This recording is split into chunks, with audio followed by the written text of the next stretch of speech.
Julia's alarm goes off before dawn, not because she enjoys early mornings, but because she values unhurried ones. At 5:30 a.m., the city outside her apartment is still quiet, the skyline dim and blue-grey.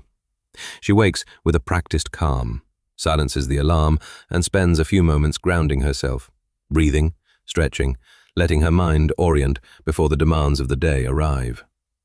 Discipline has become second nature to her, but so has intention.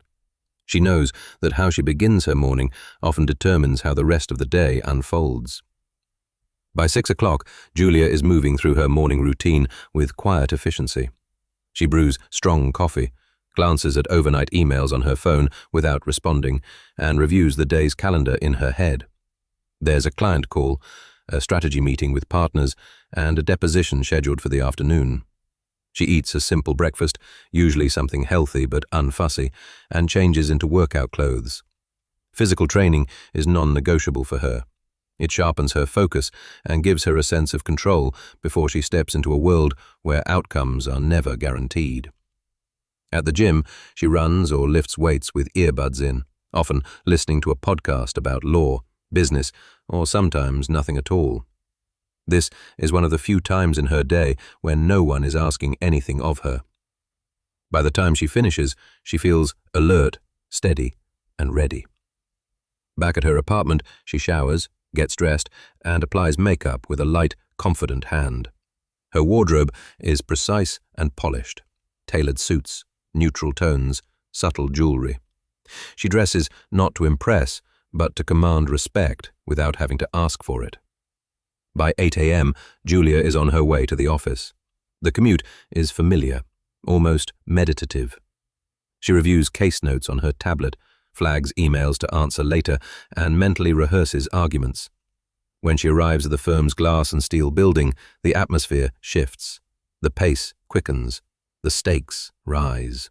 This is where she is fully in her element. Her mornings are often dominated by meetings. In conference rooms with floor-to-ceiling windows, she sits across from senior partners, opposing counsel, or high-profile clients. Julia speaks clearly and decisively, choosing her words with care. She has earned her reputation not by being the loudest voice in the room, but by being the most prepared. When she challenges an assumption or proposes a strategy, people listen. Her intelligence is precise, her confidence quiet but unmistakable. Between meetings, she retreats to her office to work. This is where the real hours disappear. She drafts motions, reviews contracts line by line, and annotates case law with meticulous attention. Her desk is orderly, her computer desktop uncluttered. She thrives in complexity, finding satisfaction in turning chaos into structure. Lunch, when it happens, is often eaten at her desk. Salad, coffee, and a few minutes of scrolling through messages from friends she hasn't had time to see lately. The afternoon brings more intensity.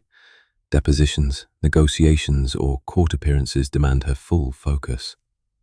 When she's in a deposition, Julia is sharp and composed, asking questions that seem simple but are carefully designed to corner the truth.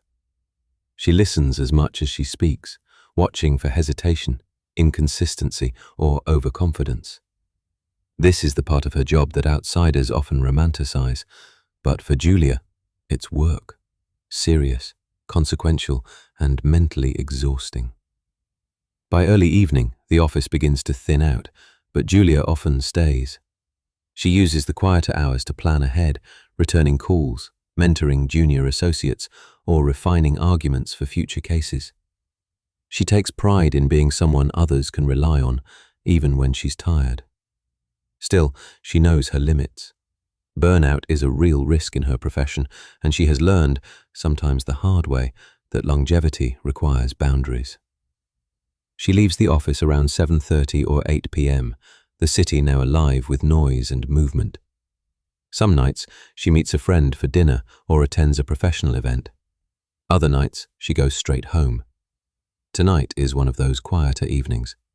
She stops by a small grocery store, picks up something simple for dinner, and heads back to her apartment. At home, Julia changes out of her suit and into something comfortable. She cooks while listening to music, the rhythm of it helping her shed the day's tension. Dinner is unhurried.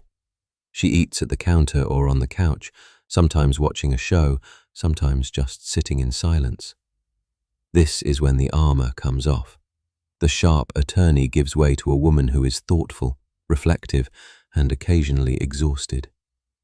Later, she might read, fiction or non-fiction, depending on her mood, or journal to process the day. She texts her family, checks in with a close friend, and makes a mental note to schedule something fun soon. Success has given her independence and security, but she is aware of what it can quietly take if she's not paying attention. By 10:30, Julia begins her nighttime routine. She prepares for the next day, setting out clothes, reviewing the morning schedule, then turns off the lights. As she gets into bed, her mind briefly revisits unfinished tasks or upcoming challenges, but she gently redirects herself. Tomorrow will come soon enough. When she falls asleep, it's with the steady satisfaction of someone who knows she has earned her rest. Julia's days are demanding, structured, and full, but they are also hers, shaped by ambition, discipline, and a deep understanding of who she is and what she's capable of becoming.